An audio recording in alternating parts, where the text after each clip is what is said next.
Hi, my name is Peter Moses, and I currently live and work in Montreal, Canada.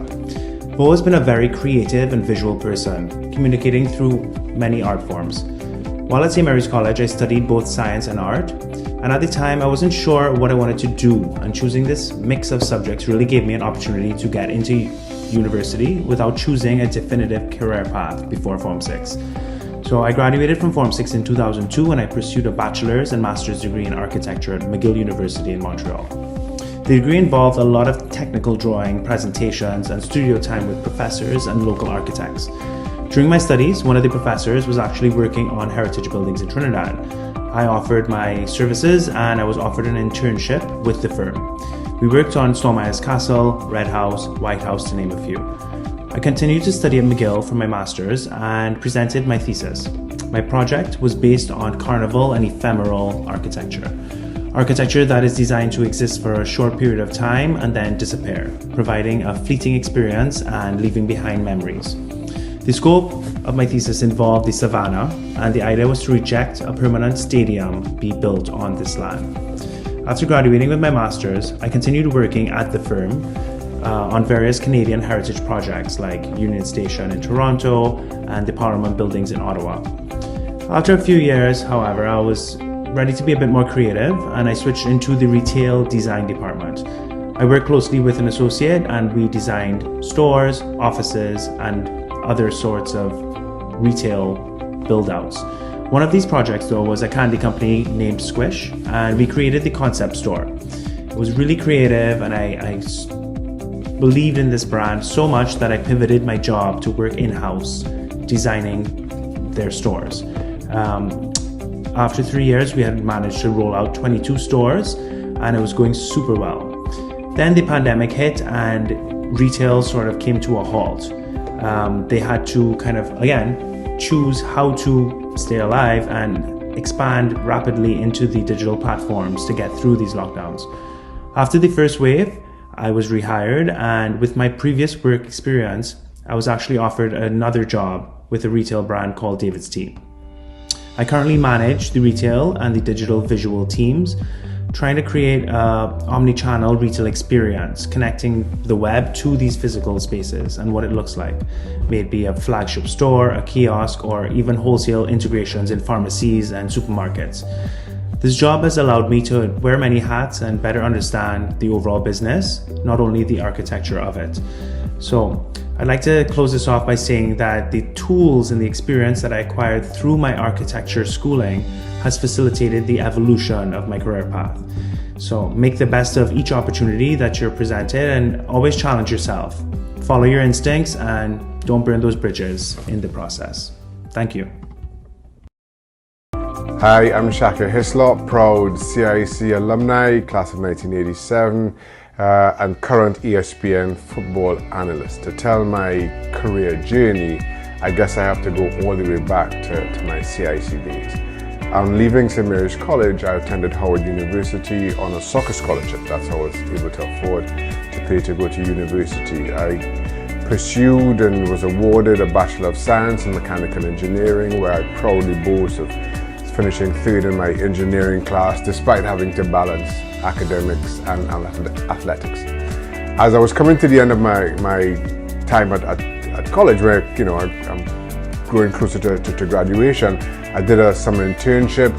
My mentor, a guy by the name of Greg Switek, and I was discussing what my options could be. I wanted to play football, I wanted to pursue,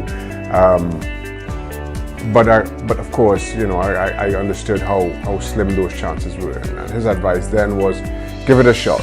It's easier to be an engineer accepting that you gave it a shot than always wondering what would have been.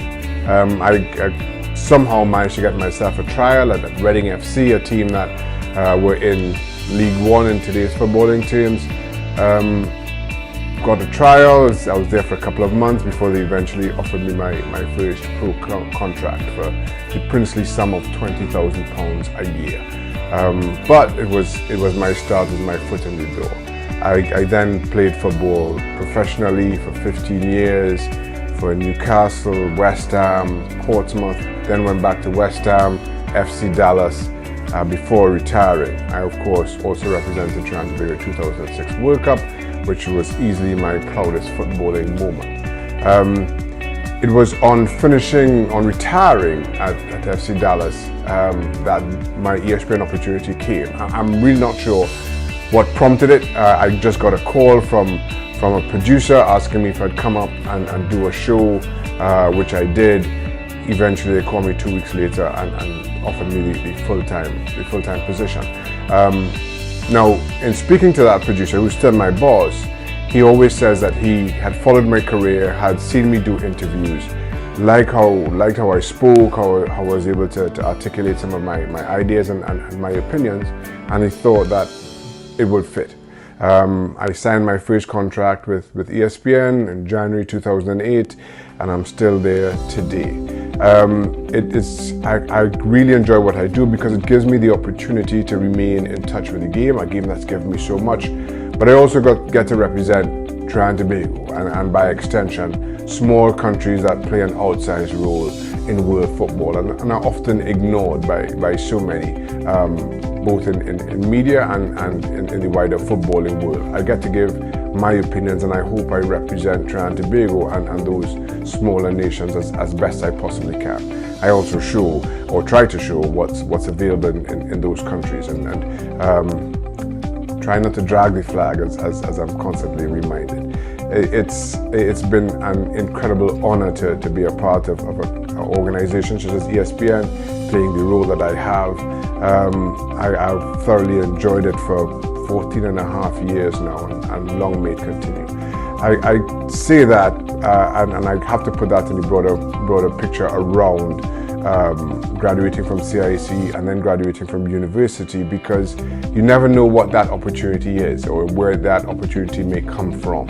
Despite playing football for 15 years, it was my academic foundations that have me in the position that I am now, that I was able to think through and articulate ideas, is what drew ESPN to me. So while you may have big dreams around what you want to do, who you want to become, I also urge you to never discount any other avenue, because a lot of times those are the things that will distinguish you from everybody else. Those are the things that may count in the longer run. So good luck to you all as you all chart your own paths for your own futures, and I hope to see and hear about you all in the not too distant future. Hi guys, you're choosing subjects, so I just want to give you a chance to hear a little bit about what I do. My name is Kyron Serrett. I am a sport business professional. What does it actually mean? It means that I'm involved in all different aspects of business as it relates to sport, right, in Trinidad and Tobago. So at the end of this, I hope you're going to have some interest in the industry, and it's going to help guide you in terms of what subjects you need to take and how you can get involved. So to be honest, I started in sport management when I was at CIC. When I was in Form 5 or Form 6, I worked with one of the teachers who was pulling together the team, the track team, to go to the zonal championships. And that's when I realized that I really had a passion for sport management and just helping athletes in general be better. Right? So once I realized that was my passion, when I got to university, that's UE, right? Although I was doing environmental management, I started to think about what are the different ways I could pivot into the sport industry. After I graduated in 2005, I was like, okay, I'm going to look at research how to get this done.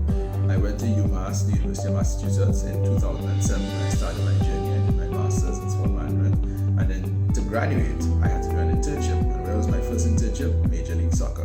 That was really one of my favorite experiences in my sporting career so far, because one of the projects I had to work on, this was in 2008, was working with the Barcelona team back then. So unfortunately, I didn't meet Messi, but I did meet Thierry Henry, Sergio Busquets, and some of the other guys I was on the team at that point.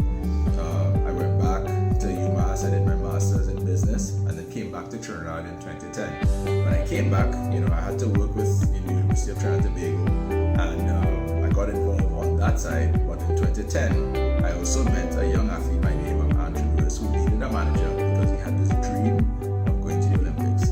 So I formed part of the team, major part of the team, and I became Andrew's manager back in 2010. And I guess you can say the rest is history. So we went to the Olympics in London in 2012. I was with him when he went to the Olympics in 2016 in Rio, and then just last year, 2021, when in Tokyo.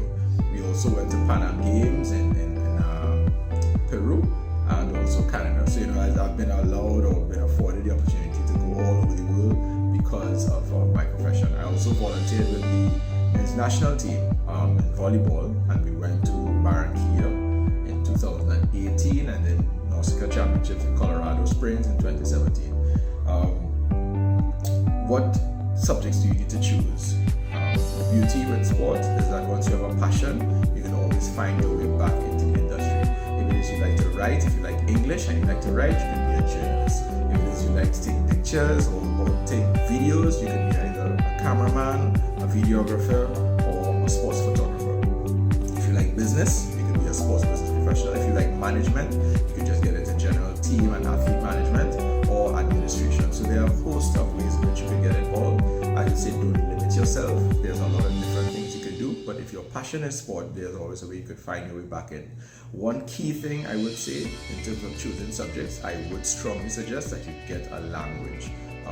Based on the area in which you operate, Spanish is probably the best bet, because I realized through my career how important it is to be able to communicate, and Spanish being one of the major tools that I would have used. So in terms of languages, get Spanish or French, but those should be on your list of things to do, and wish you all the best of luck.